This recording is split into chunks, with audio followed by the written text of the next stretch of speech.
ইয়াবা, গাঁজা, মদ, জুয়া, হেরোইন চলছে, কিন্তু পেপারে লেখা হচ্ছে মদের অপব্যবহার করবেন না। এটা কোন ভাষা? এটা বাইপাসের রাস্তা। মদের অপব্যবহার করবেন না মানে কি? আমার এই 16 বছরে বক্তৃতা করছি সারা বাংলাদেশে, কত মেম্বার আছে আমাকে বসে বক্তৃতা করছে। বিসমিল্লাহির রহমানির রহিম। আমরা মুসলমান, নামাজ পড়বেন, আমাকে নির্বাচনে ওয়ার্ডে ভোট দিবেন, আমি মাদক মুক্ত ওয়ার্ড করব। শুনে আমার মাথা ঘুরে দেয়। কেন যে দেশে 1 কোটি পুলিশ আর্মি বিডিআর দিয়ে 1 কোটি হবি, সেই দেশত মদ জেলখানার মধ্যে চলে, গাঁদা জেলখানার চলে, আর ওয়ার্ডের মেম্বার তুই দেখি ভোট লওয়ার কথা ছাড়া তোর এই কথা তো চায়নার দাম নাই। মেম্বারের বাপই পারবে না, ওই নামাজ পড়ে না, ওই আর মদ বন্ধ করবি কত কথা কেন? আর বাড়ির থাকা ভালো লাগে না। এই সাহাবীর এই আর্তনাদ, এই কষ্ট দেখে মন খারাপ। যাকে 16 বছর আমাকে হচ্ছিল, হে কথা কন না, হ্যাঁ আমার পুলিশ ধরবে রাখছিল, বুঝছেন? 14 বার তো জেল তুলিছে। এই 5ই আগস্টের 3 মাস আগে আসছে ধরবে। আচ্ছা, আমার বাড়ির গেটতে 1 গাড়ি পুলিশ, 1 গাড়ি পুলিশ না। সবাত আবার 5 কেজিমের লোক হয়, বুঝছেন? যারা দাওয়াত দেয় এর মধ্যে 2 গ্রুপ, মানে 2 দলের 2 গ্রুপ। এক দল করছে কি আনবো, আর এক দল করছে তুই তো আনবো বুঝবো নি। এখন এটি এসে একামতের দিনের কথা হচ্ছে, তখন যারা মানা করছে ওরা করছে কি হলো এগুলা। আবার যখন সভা জমে যায় তখন কর্তৃপক্ষ কয় এখন না আদায় করলে ভালোই হলো নি। মেয়ে এমন করছে আমাকে কথা কইলই না, কথা কন। এই ওই যে পুলিশ আলো কইলাম না, পুলিশ দরজা থেকে গাড়ি থামে, সেই বাসি আমি বললাম যে আসছে আসছে যে বাসি, এটা তো পুলিশের বাসি। এখন আমি বলি গিন্নিক বললাম যে তাহলে কি করা যায়, আর তো বাঁচা যায় না, কতবার আর জেলত যাব। 21 দিন ছেলের মধ্যে তো বুকের উপর 200 বারের বল দিয়ে থেছিল আমাকে। এখন স্ত্রী বলেছে না ধরা দেন, 2 মাস পর না হয় বার হয়ে আসবেন, কিন্তু দৌড় মারলে পুলিশ যদি গুলি করে পাও কাটা লাগবে। আমি বললাম ঠিক আছে, বুদ্ধি ঠিকই আছে।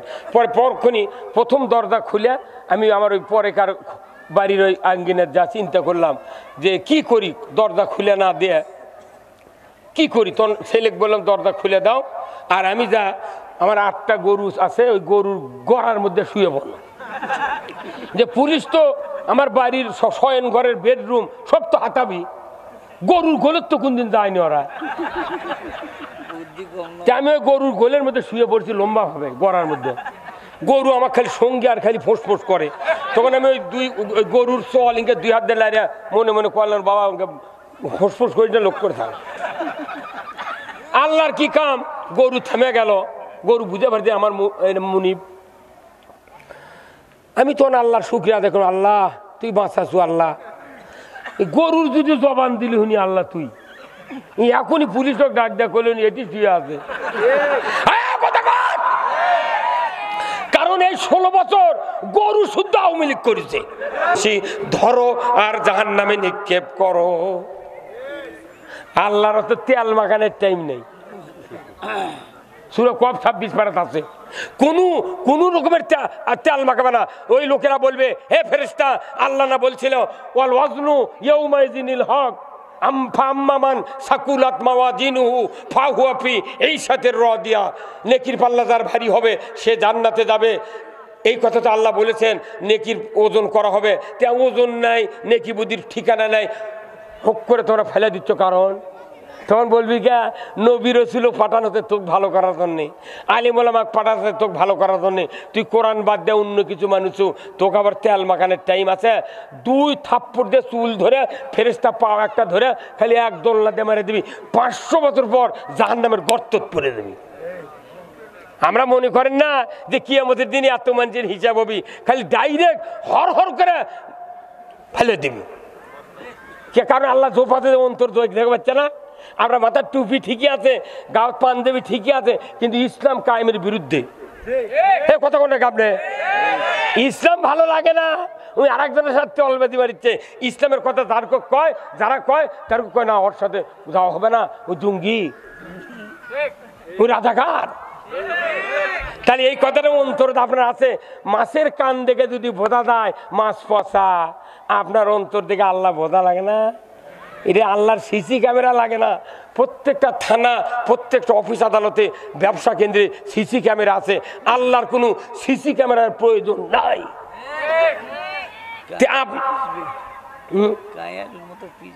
কথা ঠিক কিনা? তাহলে আপনি এখন বোঝেন, তাহলে আল্লাহ তাআলা কোরআনে কেন বললেন যে ও পৃথিবীর মানুষেরা 5টা গুণ যদি থাকে তুমি মসজিদের খেদমত করো। তাহলে এই 5 গুণালা কমিটি যদি থাকতো, বাংলাদেশে আরো 100 বছর আগে ইসলাম বিজয় হয়ে যেত। কিন্তু এই মসজিদ বাধা, মসজিদে দেয় মোতাল্লি, মসজিদে দেয় কেশিয়ার, এরা কোরআনের আইনের কথা মসজিদ কবারই দেয় না। ই তো ফার্স্ট কলে জাহান্নামে যাবি, কোনো ভাইবা পরীক্ষা ছাড়াই ফার্স্ট কলে যাবি। কারণ আপনার বুঝে দিচ্ছি, কোরআন শরীফের আয়াতটা হলো যে, আগে রসুলের হাদিসটা বলে দিই, তার আয়াতটা আমি পরে দিচ্ছি। আল্লাহ রসুল বলছেন, ওয়াসুলতানু জিল্লুল্লাহ, ন্যায়পরায়ণ শাসক আল্লাহর ছায়া সদৃশ্য। আল্লাহু আকবার। ন্যায়পরায়ণ শাসক আল্লাহর ছায়া সদৃশ্য মানে কি? মানুষ যখন জুলুম, অত্যাচার, নির্যাতন, মক্কার জমিনে যখন রসুলের সাহাবীরা অত্যাচার, নির্যাতনে, জেল জুলুম, মারপিটে অস্থির হয়ে যাচ্ছিল, আল্লাহর নবী 11.5 বছর যখন মক্কাতে অবস্থান করলেন, হঠাৎ করে এই জেল জুলুম দেখে আল্লাহর নবী নিরিবিলির জন্য মক্কার কাবার ছায়ার নিচে উনি কম্বল একটা নিয়ে বগলের তলে দিয়া চুপ করে বসে আছেন। ধরে কোন আল্লাহু আকবার। আর বাড়ির থাকা ভালো লাগে না। এই সাহাবীর এই আর্তনাদ, এই কষ্ট দেখে মন খারাপ। যাকে 16 বছর আমাকে হচ্ছিল, হে কথা কন না, হ্যাঁ, আমার পুলিশ ধরবে রাখছিল, বুঝছেন? 14 বার তো জেলত তুলিছে। এই 5ই আগস্টের 3 মাস আগে আসছে ধরবে। আচ্ছা, আমার বাড়ির গেটতে 1 গাড়ি পুলিশ, 1 গাড়ি পুলিশ না। সবাত আবার 5 কেজিমের লোক হয়, বুঝছেন? যারা দাওয়াত দেয় এর মধ্যে 2 গ্রুপ, মানে 2 দলের 2 গ্রুপ। এক দল করছে কি আনবো, আর এক দল করছে তুই তো আনবো, বুঝবো নি। এখন এটি এসে একামতের দিনের কথা হচ্ছে, তখন যারা মানা করছে ওরা করছে কি হলো এগুলা। আবার যখন সভা জমে যায় তখন কর্তৃপক্ষ কয় এখন না আদায় করলে ভালোই হলো নি।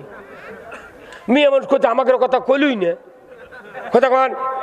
আবার যারা প্রধান অতিথি আছে যদি ইসলাম বিরোধী হয়, এরা করছে তোমরা দাওয়াত দিবে ইনকা বক্তাক, আমি কেটক টাকা দেবো, কথা কন। এবার তাহলে আমরা এখন কোন দিক থাকবো কন? এই ভিক্ষা করা বন্ধ করতে হবে। এই গ্রামের মানুষ মসজিদ বানাবি, এই গ্রামের মানুষের টাকা দিয়ে মসজিদ বানাবে। আমার আল্লাহর নবী বলছেন, মাম বানা মসজিদান বানাল্লাহু লাহু বাইতান ফিল জান্নাহ। যে ব্যক্তি মসজিদ তৈরির জন্য অর্থ দিল, টাকা দিল, জায়গা দিল, শ্রম দিল, মশাই শ্রম দিল, আমার আল্লাহ বলছেন, আমার নবী বলছেন, তাকে কিয়ামতের দিন জান্নাতের ভেতর বালাখানা দেওয়া হবে। জোরে করে আল্লাহু আকবার। তে বালাখানার জন্য এই মসজিদ 50,000 টাকা আদায় হবে। এই 4,000 মানুষ মিলে 50,000 টাকা আদায় করে লাভ কি? খালি বক্তৃতার ক্ষতি। কথা কোন টাকা? যখনই আসল কথা কবার লাগে তখনই কর্তৃপক্ষ হুজুর এনে কালেকশন করে। এই মসজিদ করবে সরকার, এই মসজিদ করবে এমপি, এই মসজিদ করবে চেয়ারম্যান, এই মসজিদ করবে উপজেলার চেয়ারম্যান। কিন্তু মসজিদ হয় না। ছায়া সিন্দালিয়া মাদ্রাসা চলে, মসজিদ ভিক্ষা করে চলে। এই দিক মসজিদ কায়েম হলো, এই দিক মাদ্রাসা কায়েম হলো, আর মাঝখানে ইসলাম গুদা হলো। এই কথা কোন টাকা? কি ভক্ত মসজিদের, আপনার মাথা ঠিক আছে? সূরা তওবার 19 নম্বর আয়াত, আজালতুম সিকাতিল হজ্জি ওয়া ইমারাতাল মসজিদিল হারাম কামান আমানা বিল্লাহ ওয়াল ইয়াউমিল আখির। আমার আল্লাহ বলেছেন যে মসজিদের তোমরা কি মনে করেছো হাজিদেরকে পানি পান করানো আর মসজিদে হারাম শরীফের খেদমত করায় যথেষ্ট না। যারা ঈমান এনেছে আল্লাহর উপর, আখিরাতের উপর, এবং জান আর মাল দিয়ে আল্লাহর দ্বীন কায়েমের জন্য সংগ্রাম করেছে, এদের মর্যাদা আমি আল্লাহ আমার কাছে সবচেয়ে বেশি। কি হুজুর দেরি করে না, পরে দাঁড়ান, আপনাকে নিয়ে গাড়ি দেন, আমি ঠিক আসুন ইনশাআল্লাহ। ইনশাআল্লাহ বক্তৃতা এনাদের শোনা লাগবে, কথা ঠিক কিনা? এমপি যাই দাঁড়াবি তার বক্তৃতা শোনা লাগবে। আওয়ামী লীগ হোক, বিএনপি হোক, জাতীয় পার্টি হোক, জামাত হোক, যারা নেতা তার কেন বক্তব্য শোনা লাগবে। কি কথা কোন টাকা? এই নওগাঁ প্রপারে আপনার ডিসি সাহেবক দাওয়াত দিলেন না, এসপি সাহেবক দাওয়াত দিলেন না, বক্তৃতা শোনা দরকার। কি কথা কোন টাকা? কিন্তু ওনাদের কাছে ভয়ই জাননি আপনারা। এই লুসা মাঞ্চক দিয়ে ইসলাম চলবে না, পাগল। আমরা হাজারো বক্তৃতা করি এখানে। এই যে হাঁপানের এটি একটা গ্রিলের দোকান আছে, বুঝছেন? গ্রিল মিস্ত্রি চেনেন? এই যে যারা জানলা বানায়, সাইকেলের রড ফাটে গেলে ঝালাই করে, মেশিনের বডি ফাটে গেলে ঝালাই করে না, এই মিস্ত্রির নাম কি? গ্রিল মিস্ত্রি। আচ্ছা কোন তো গ্রিল মিস্ত্রির কাছে একটা মেশিন থাকে, ঝালাই মেশিন, ওখানে মিটার তার দিয়ে এই দিক ঢুকেছে কারেন্টের লাইন, এই দিক দিয়ে আবার দুটো লাইন বার করছে, এক লাইনের সাথে 336 তারের সাথে আপনার করছে কি এত বড় একটা রড কিংবা পাতি মাথার প্যাঁচ দিয়ে ওই সাইকেলের উপর ফেলে দিতে। আর একটা লাইন বার করে কারেন্টের, ইনকে বেঁকা মতো সিমটা আছে, RFL কোম্পানির একটা কাঠি পাওয়া যায় 1.5 ফুটে, এইভাবে ধরে থার্মোমিটারের মতো, দেখেননি কাঠি ধীরে ঢালাই করে, এইভাবে ধরে ধরে সুইচ দিয়ে এই কাঠি দিয়ে যাই ঢালাই করবি যেটা সেটারই উপর তুই ঠোকা মার, কিন্তু ওইটা মারে কাজ ওই রডত, যে রডের গাওয়াতে একাত কৌটি ফোটা আছে, ওটি আবার ইনকা খাওয়াচ্ছে। তখন আগুনের ফুলুঙ্গি বাড়াচ্ছে, তখন এই রড চিৎকার করে কয়, ভাই তুমি গ্রিল ঢালাই করবে, সাইকেল ঢালাই করবে, আমার কষ্ট দাও কে? তখন ওই মিস্ত্রি কয়, ভাই দেখিচ্ছি লাইন আছে নাকি। হে কথা কন, তাহলে ওই লাইনের নাম কি? যে লাইনত ওই ফেলে যাচ্ছে সাইকেলের উপরে, এই লাইনের নাম কি? হ্যাঁ তোর এখন কি নাম? আর্থিং। আচ্ছা আর্থিং এর লাইন খুলে ফেলে দিয়ে কিয়ামত পর্যন্ত কারেন্ট দিয়ে যদি রড ধরে ঝালাই দেবার লাগে, একটা ফোঁটা হবে? কারেন্টের চেয়ে বড় দামি এই আর্থিং এর লাইন। আর্থিং যদি না থাকে কারেন্টের কোনো দাম নাই। তে আমরা যারা বক্তৃতা করেছি কোরআন হাদিস থেকে, এটা ডাইরেক্ট সাইদির থেকে শুরু করে বাংলাদেশে লক্ষাধিক বক্তা আছে, তারা সব এই যে আকরাম ভাইয়ের এই হুজুরের বেটা সাইফুল্লাহ, কি চেনেন না? ফেসবুকে দেখেননি? হাইয়া কাটা বাবরি, কথা কোন টাকা? আব্দুল হাই সাইফুল্লাহ এনার ছেলে। যত বক্তৃতা করছে, আমরা বক্তৃতা করি কোরআনের থেকে, এটা পাওয়ার হাউস, ডাইরেক্ট কারেন্টের বক্তৃতা হচ্ছে। কিন্তু বাংলাদেশে আর্থিং এর লাইন নেই। আর্থিং হলো রাষ্ট্রশক্তি।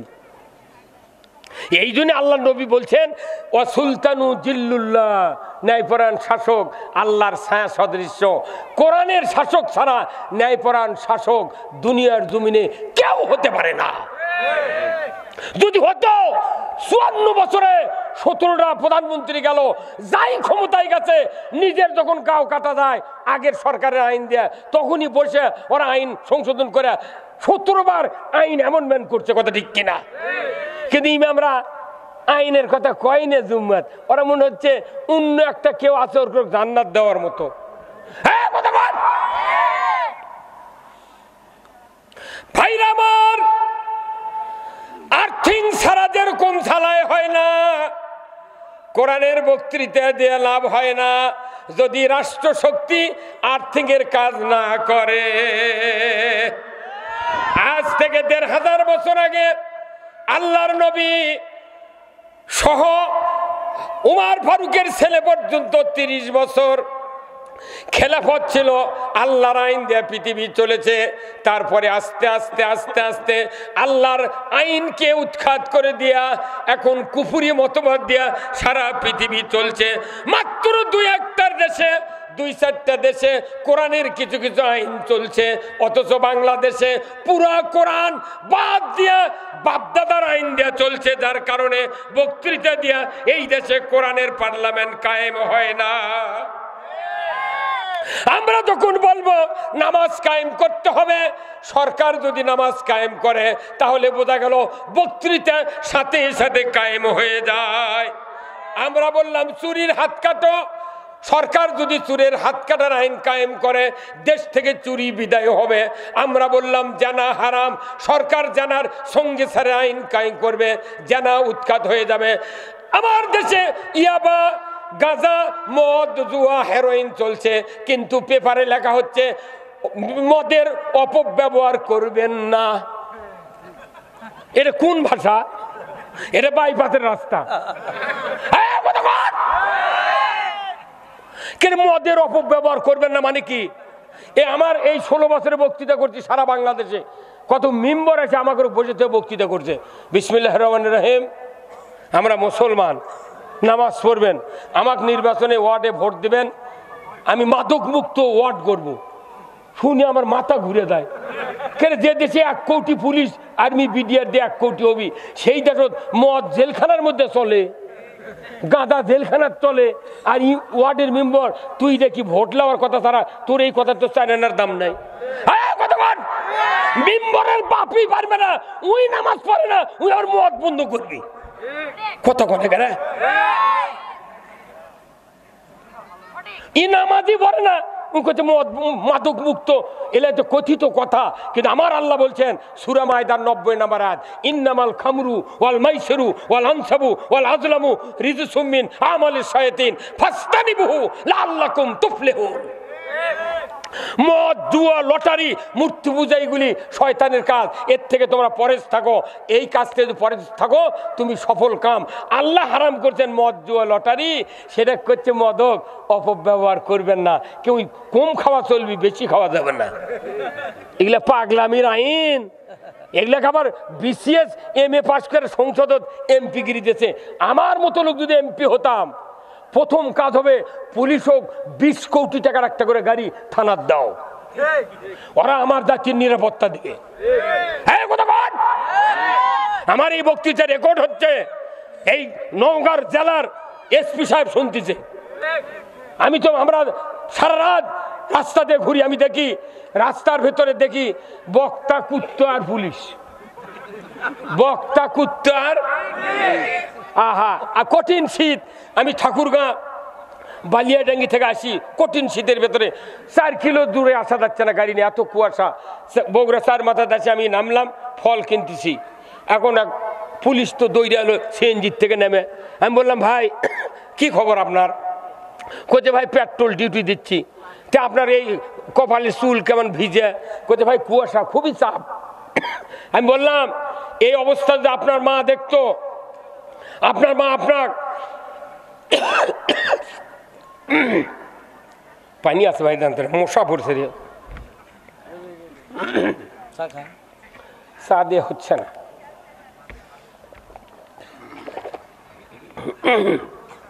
আমি বললাম আপনার মা, গর্ভধারিণী মা যদি এই চেহারা দেখতো, আপনাকে বলতো 10 মাস 10 দিন তোমাকে উদরে ধারণ করেছিলাম, 2.5 বছর দুধ দিয়েছিলে বেটা, আমার বাড়ির জায়গা জমির অভাব নাই, খেতা বালু যদি নাও থাকে আমার আসল দিয়ে তোমাকে ঢেকে রাখতাম। তুমি এই কষ্ট করে, মানুষের কষ্ট করে মানুষকে নিরাপত্তা দিবে, অথচ তুমি পড়ার সিএনজি হাওলাত করে নিয়ে পেট্রোল ডিউটি দিচ্ছ, শীত থেকে তুমি কষ্ট পাচ্ছ, অতএব তুমি চলো বাড়ির। এই কথা শোনার সাথে সাথে পুলিশ আমার কাছে হু হু করে কান্দে উঠছে, কচ্ছে হুজুর এইরকম কথা কেউ কয় না। জাতির নিরাপত্তার প্রহরীরা তারা সরকারের চাপে এই কথা কথা। এই যে এখন দেশে যদি নির্বাচন হয়, যে সরকার আসবে, নির্বাচিত সরকার আলী মামলা হামলা হবি, কথা কথা মামলা হতে বাধ্য। অতএব আমাকে ভোট দরকার নাই, আর 40 বছর আমরা ঘুম পেরেলি। কতক্ষণ তো ওই যে পুলিশ আলো কইলাম না, পুলিশ দরদাতে গাড়ি থামে, সেই বাসি। আমি বললাম যে আসছে আসছে, যে বাসি এটা তো পুলিশের বাসি। এখন আমি বলি গিন্নিক বললাম যে তাহলে কি করা যায়, আর তো বাঁচা যায় না, কতবার আর জেলত যাব। 21 দিন ছেলের মধ্যে বুকের উপর 200 বারের বল দিয়ে থেছিল আমাকে। এখন স্ত্রী বলেছে না ধরা দেন, 2 মাস পর নয় বার হয়ে আসবেন, কিন্তু দৌড় মারলে পুলিশ যদি গুলি করে পাও কাটা লাগবে। আমি বললাম ঠিক আছে, বুদ্ধি ঠিকই আছে। পরে পরক্ষণই প্রথম দরজা খুলে আমি আমার ওই পরেকার বাড়ির ওই আঙ্গিনের যা চিন্তা করলাম যে কি করি, দরজা খুলে না দিয়ে কি করি। তখন ছেলেকে বললাম দরজা খুলে দাও, আর আমি যা আমার 8টা গরু আছে ওই গরুর গড়ার মধ্যে শুয়ে পড়লাম। যে পুলিশ তো আমার বাড়ির শয়ন ঘরের বেডরুম সব তো হাতাবি, গরুর গোলের তো কোনদিন যায়নি ওরা। আমি ওই গরুর গোলের মধ্যে শুয়ে পড়ছি লম্বা ভাবে গড়ার মধ্যে। গরু আমার খালি সঙ্গে আর খালি ফোঁস ফোঁস করে। তখন আমি ওই গরুর চল ইনকে 2 হাত দিয়ে লাইয়া মনে মনে করলাম বাবা আমাকে ফোঁস ফোঁস করে লোক করে থাক। আল্লাহর কি কাম, গরু থেমে গেল। গরু বুঝে পারছি আমার মুনিব। আমি তখন আল্লাহর শুকরিয়া দেখুন, আল্লাহ তুই বাঁচাছু। আল্লাহ গরুর যদি জবান দিলি হুনি আল্লাহ তুই এখনই পুলিশ ডাক দেয়া করলেন এটি শুয়ে আছে। কারণ এই 16 বছর গরু শুদ্ধ আওয়ামী লীগ করেছে। কথা কন না, পুলিশ গোটা বাড়ি দশ করে দেখে শুনে চলে গেছে। ওরা জানে যে গোলে শুয়ে আছে। এখন এই বক্তৃতা যখন পুলিশরা শুনিচ্ছে, আবার যদি সরকার এইরকম কোনোদিন আসে ওরা গড়াও দেখবে। কথা কন, মুসলিম আমি সৈনিক আমি এবার ফলেম যাত্রা মাইকে ডাবে যায় কেনা। মুসলিম আমি সৈনিক আমি চির রণবীর, আল্লাহকে ছাড়া কাউকে মানি না, নারাই তাকবীর। মুসলিম আমি সৈনিক আমি চির রণবীর, আল্লাহকে ছাড়া কাউকে মানি না, নারাই তাকবীর। বীর মুসলমান ধরো আল